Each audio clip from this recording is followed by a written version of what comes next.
Bonsoir à toutes et à tous. Écoutez, c'est la première diffusion de cette chaîne YouTube de Les Mômes.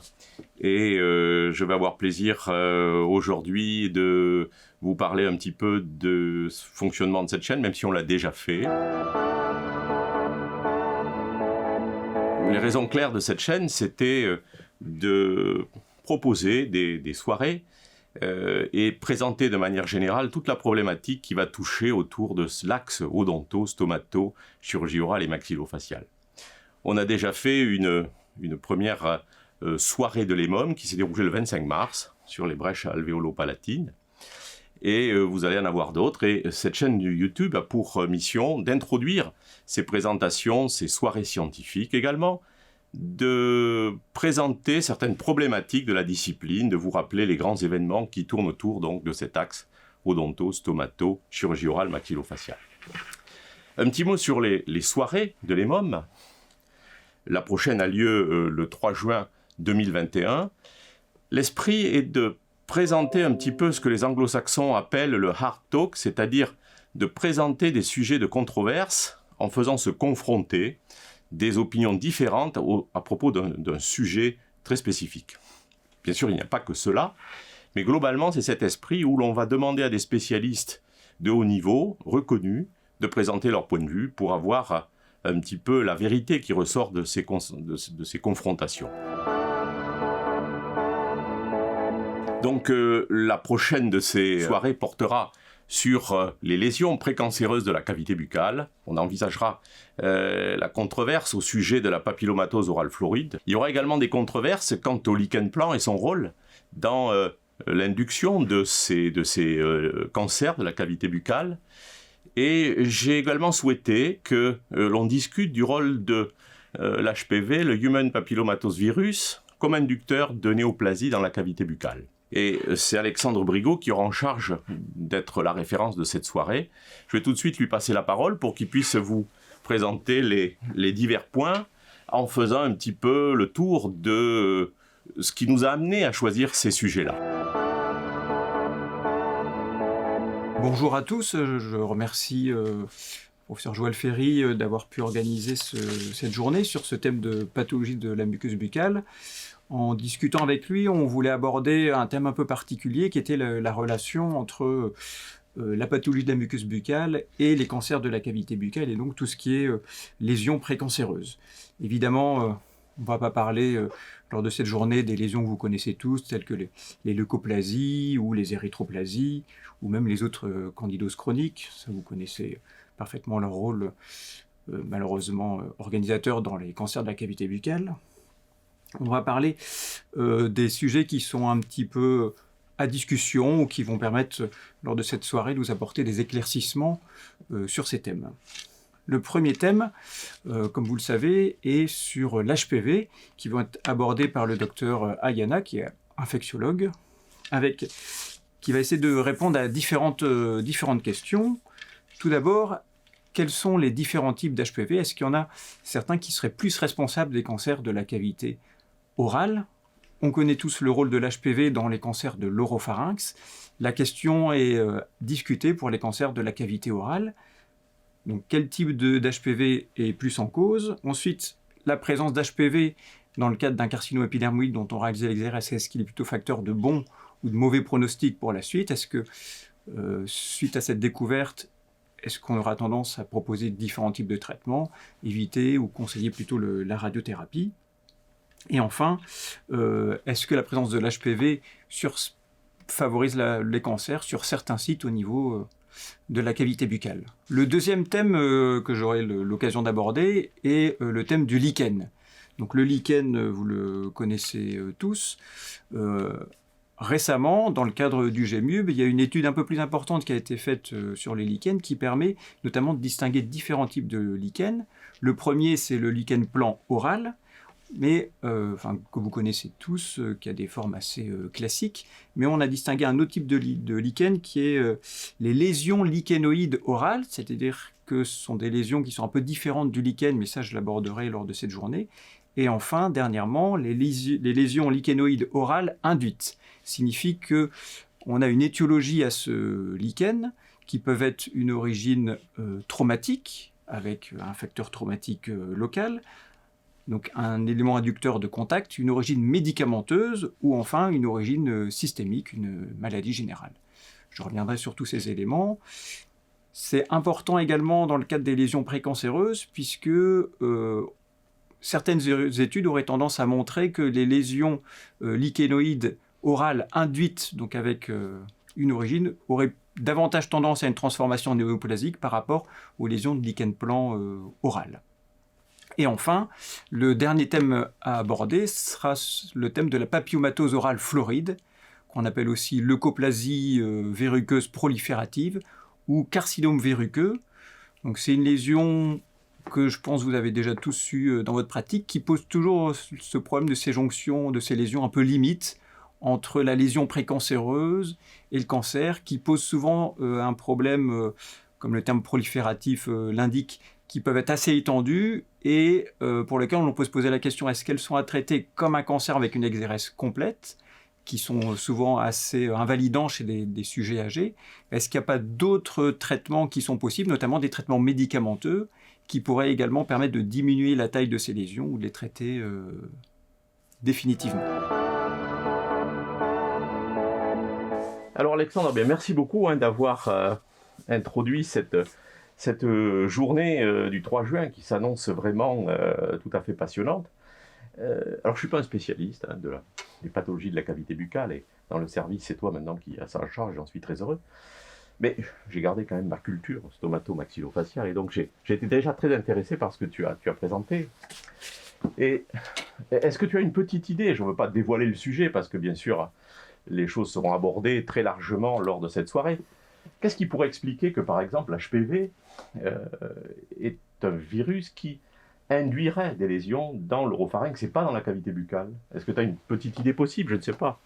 Alors, est-ce que la cavité buccale étant la porte d'entrée du tube digestif, est-ce que au niveau de l'oropharynx, la présence des amygdales, par exemple, pourrait expliquer une stase plus importante de ce virus qui pourrait davantage s'accrocher au niveau des amygdales? L'oropharynx, ça comprend aussi la base de langue. Le problème, c'est qu'au niveau de la base de langue, on voit mal pourquoi est-ce qu'il arriverait davantage à s'accrocher par rapport aux autres. Alors peut-être que au niveau des vallécules ou au niveau des amygdales linguales, est-ce qu'il y aurait une accroche plus importante à ce niveau-là qui pourrait l'expliquer? La cavité orale, ça fait à peu près une dizaine d'années qu'on cherche effectivement le rôle de l'HPV là-dessus.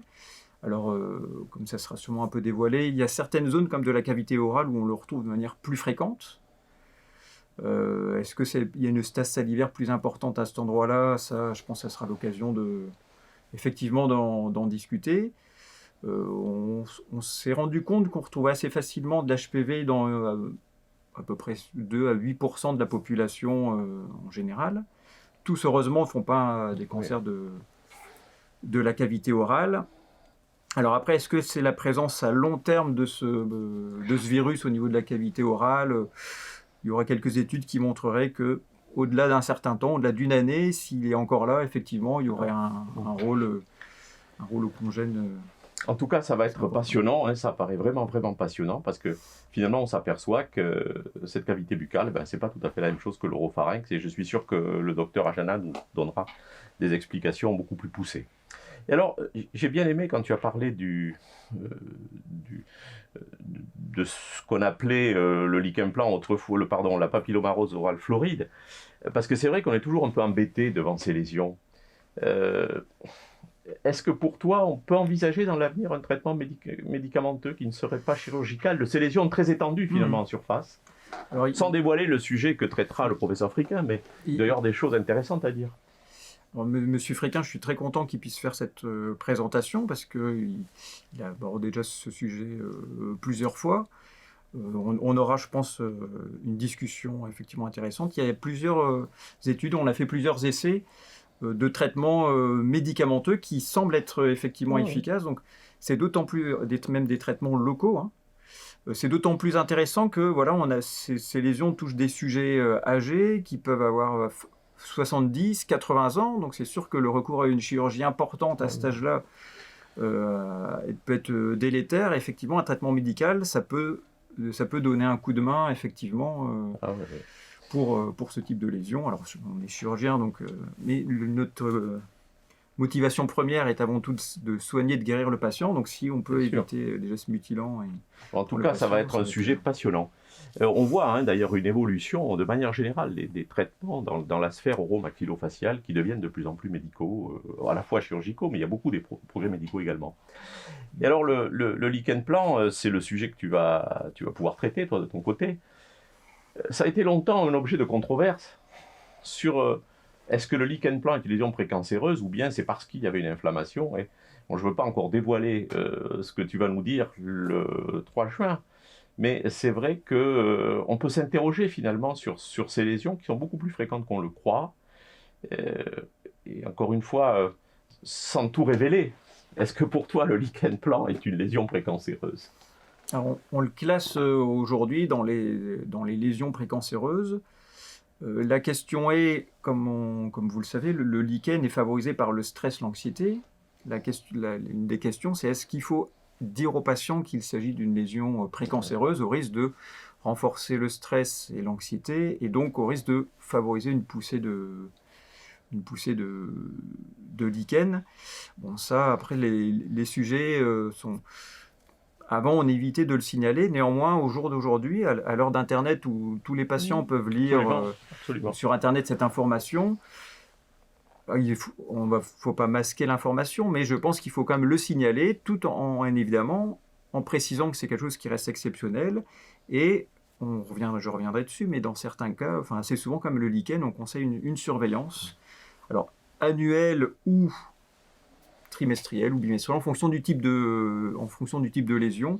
Mais effectivement, compte tenu de ce côté précancéreux, on conseille aujourd'hui maintenant une surveillance de ce lichen. Eh bien, merci beaucoup Alexandre de ces précisions qui nous mettent l'eau à la bouche pour cette soirée du 3 juin qui, j'en suis sûr, sera passionnante. On sera heureux de vous retrouver à cette date-là ou un peu plus tard en différé. Alors, encore quelques nouvelles donc, de l'EMOM. Après le mois de juin, nous aurons encore ces soirées thématiques et il y a la prochaine qui suivra, celle de juin, sera en septembre, le 23 septembre. Et elle sera en anglais puisque les orateurs seront anglophones. Et, le thème portera autour de la chirurgie orthognathique. Vous pouvez découvrir déjà le programme sur le site de l'EMOM. Et j'aurai le plaisir de recevoir une communication du professeur Rani Reinecke, qui est un des spécialistes les plus connus au monde sur la chirurgie orthognathique. Nous aurons également une présentation du professeur Farhad Nemi, qui est à Londres, qui est un orthodontiste, qui est spécialisé dans l'orthodontie, dans le cas de la chirurgie orthognathique. Et le professeur Timo Peltomäki de Finlande nous parlera des actions sur l'articulation temporomandibulaire, ou plutôt cette articulation qu'il faut suivre dans le cas de la chirurgie orthognathique. Et moi-même, j'effectuerai une présentation sur une procédure qui n'est pas très classique, qui est les reculs centrofaciaux. Donc vous avez déjà là le thème de la journée des soirées du 23 septembre. On a voulu là encore discuter de choses un petit peu controversées, ou en tout cas un petit peu différentes de ce qu'on voit habituellement dans le cadre des présentations de la chirurgie orthognathique. Alors toujours quelques mots, toujours au sujet de l'EMOM. La journée de décembre est prévue le 9 décembre. Elle est en cours d'élaboration et elle portera cette année sur les maladies rares des tissus durs de l'extrémité céphalique. Alors pourquoi ce sujet ? D'abord parce qu'il est au cœur vraiment de l'axe chirurgie orale, stomatologie et chirurgie maxillofaciale, parce que vous retrouvez autour de ce thème toutes les anomalies, qu'elles soient dentaires, qu'elles soient osseuses, qu'elles soient malformatives, et plusieurs sujets seront abordés. Des sujets purement odontologiques, qui va toucher la reconstruction de la dent elle-même, puisqu'un certain nombre de patients, par exemple dans les dysplasies ectodermiques, ont des atteintes dentaires.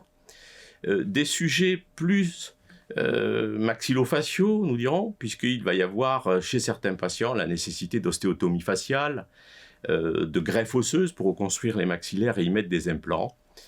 Donc il y aura beaucoup de données au cours de cette journée, données orthodontiques, des données prothétiques bien sûr, et également des données médicales, parce que ces pathologies sont souvent induites soit par des déficits endocriniens, soit par des anomalies des crêtes neurales. Comme vous le savez, les crêtes neurales sont à l'origine de la formation de l'extrémité céphalique et elles jouent un grand rôle dans ces pathologies. Alors, ce sera une journée, je pense, intéressante. Vous voyez qui va impliquer beaucoup de domaines de notre spécialité. Cette journée se fera de forme mixte, en présentiel, et également, il y aura une possibilité d'avoir une présence par Internet. Tout dépendra bien sûr des conditions sanitaires. On espère que nous pourrons bien sûr faire cela au maximum en présentiel, ce qui est important pour la convivialité, également pour nos partenaires commerciaux que sont les laboratoires. Quelques nouvelles de notre spécialité, de cet axe vaste, odonto-stomato-maxillo. Quand vous regardez la littérature internationale, vous voyez qu'il y a beaucoup de choses qui ont été publiées à la suite de la pandémie de Covid-19, puisque beaucoup de sociétés scientifiques se sont penchées sur les conséquences dans notre spécialité de cette pandémie, à la fois pour les praticiens, puisque dans la cavité buccale, nous avions, nous praticiens, un risque important de contamination. Donc si vous regardez, vous allez sur le grand site de PubMed, vous allez voir que des recommandations ont été faites, également des recommandations des sociétés savantes, de la société française, mais pas seulement, de la société internationale, la société européenne.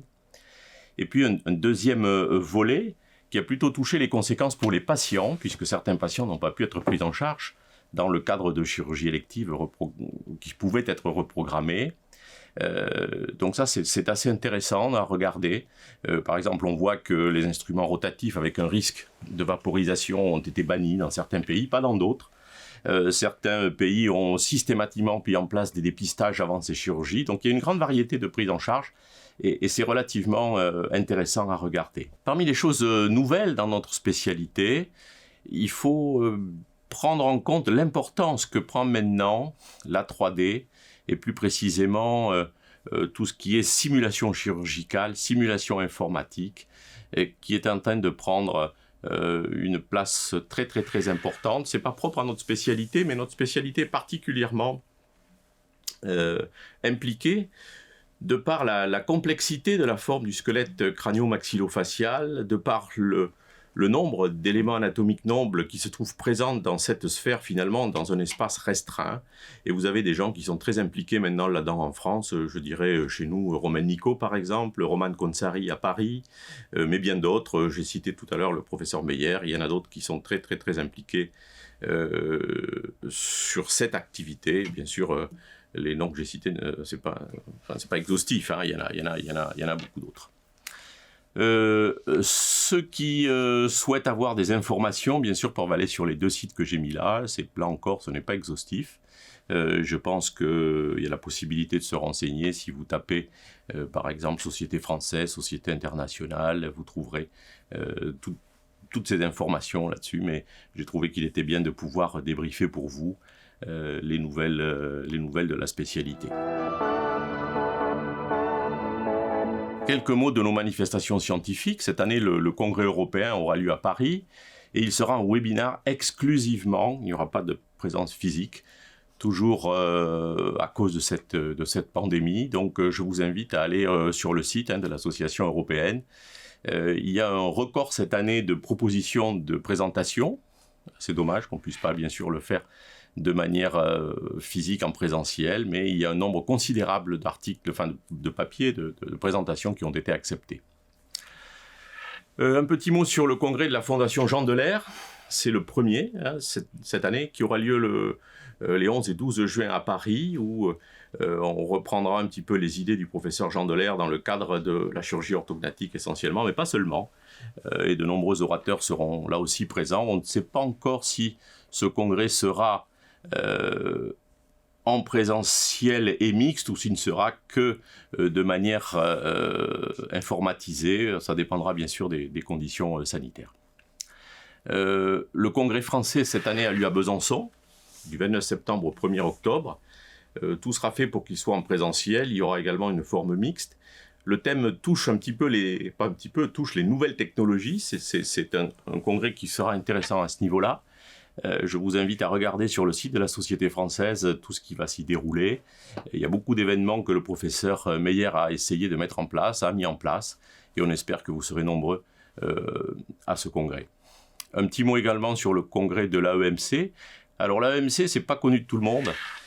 C'est une association que nous avons mis en place avec le professeur Cor et puis le docteur Jean-Michel Salagnac, qui est maintenant pas mal d'adhérents pour tous les gens qui s'intéressent à l'orthodontie, l'orthopédie, la chirurgie crânio-maxillofaciale des malformations. Normalement, ce congrès aurait déjà eu à avoir lieu l'année dernière. Encore une fois, les raisons sanitaires ont fait qu'il n'a pas pu se dérouler. Et il est programmé les 8 et 9 octobre 2021. Les conditions, bien sûr, sanitaires peuvent faire modifier les choses. Nous accueillerons le laboratoire Medartis qui sponsorise donc cette présentation. Je ne vais pas vous présenter le laboratoire Medartis, juste pour vous rappeler que c'est un laboratoire qui initialement était tourné que vers la chirurgie maxillofaciale. Ils se sont un petit peu étendus, comme beaucoup, puisque aujourd'hui, pour pouvoir survivre, entre guillemets, il faut s'étendre, on ne peut plus rester que sur une niche. C'est un laboratoire suisse qui est basé à Bâle et qui maintenant fait de l'ostéosynthèse, on va dire des petits os, c'est-à-dire de la partie crânio-maxillofaciale et des os longs.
Voilà, je vous remercie encore à toutes et à tous d'avoir regardé cette chaîne et à très bientôt donc pour la prochaine manifestation de l'EMOM qui est la soirée thématique du 3 juin.